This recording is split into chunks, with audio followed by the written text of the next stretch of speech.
Cette vidéo est sponsorisée par Benito Mussolini, l'homme qui a tenté de recréer l'Empire romain en Éthiopie et qui a fini par prouver que le chemin le plus court entre un balcon et une boucherie passe parfois par une station-service. La Corne de l'Afrique. Ce charmant petit coin de la planète où les frontières sont des suggestions, les traités de paix des brouillons et où les disputes de voisinage se règlent à coups de rhétorique enflammée.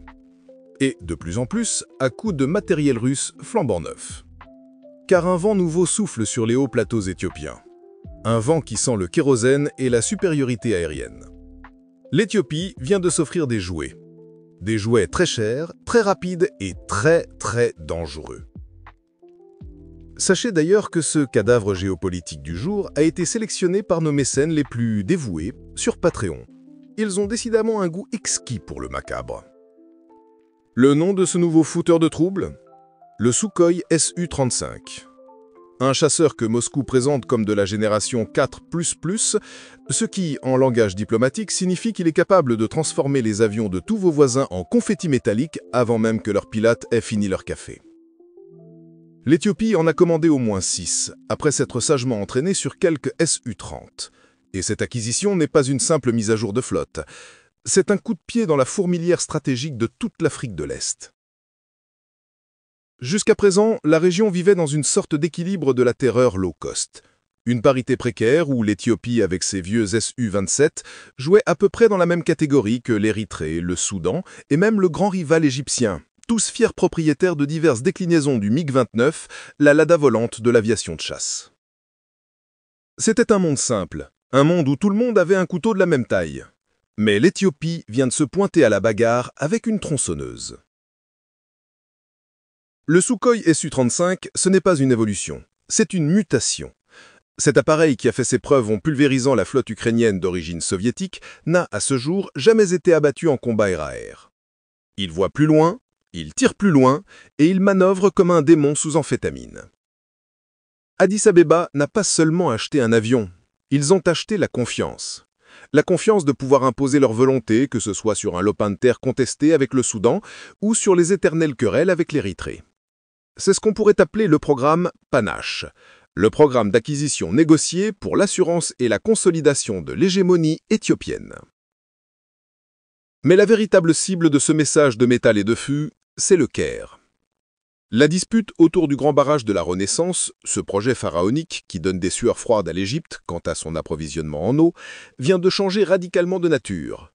Toute option militaire égyptienne devient subitement hautement improbable. Imaginez la scène au ministère de la Défense égyptien. Leur F-16, des versions d'exportation tellement bridées qu'elles n'ont même pas de capacité de tir au-delà de la portée visuelle.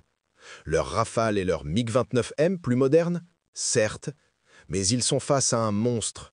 Le Su-35 avec ses missiles R-37M peut engager une cible à près de 400 km.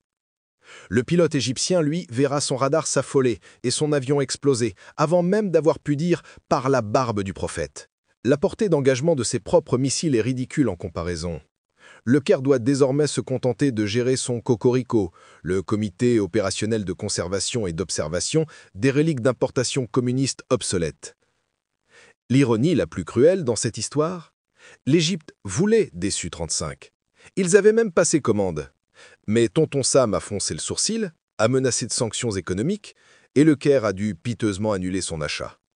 Aujourd'hui, ils voient leur principal rival régional recevoir les clés de l'engin même qui leur a été interdit. C'est un peu comme se faire refuser un prêt pour une Ferrari et voir son voisin se garer avec le même modèle le lendemain payé cash. L'Éthiopie rejoint donc le club très sélect des opérateurs de Su-35, aux côtés de l'Algérie et de l'Iran, qui en a commandé près de 50 pour remplacer sa flotte digne d'un musée. La guerre en Ukraine, loin d'affaiblir l'industrie de défense russe, lui a servi de showroom grandeur nature. Le Su-35 y a gagné ses galons de tueur efficace et fiable. Alors voilà, dans le grand théâtre des nations, l'équilibre des pouvoirs n'est souvent qu'un déséquilibre temporaire. L'Éthiopie, avec ses nouveaux oiseaux de proie, vient de s'assurer que pour les années à venir, c'est elle qui écrira le script dans la Corne de l'Afrique. Et ses voisins n'auront plus qu'un rôle de figurant ou de victime. Si cette dissection géopolitique a su titiller votre appétit pour le chaos organisé, vous savez ce qu'il vous reste à faire. Le pouce en l'air, c'est pour l'algorithme, cette divinité aveugle que nous devons tous apaiser. Pour les vrais connaisseurs, ceux qui aiment fouiller dans les entrailles du sujet, notre Patreon vous attend. Vous y trouverez les notes d'autopsie, le script, les sources. Et vous pourrez voter pour les prochaines victimes que nous passerons sur le billard. Le lien est en description. Ne soyez pas timide.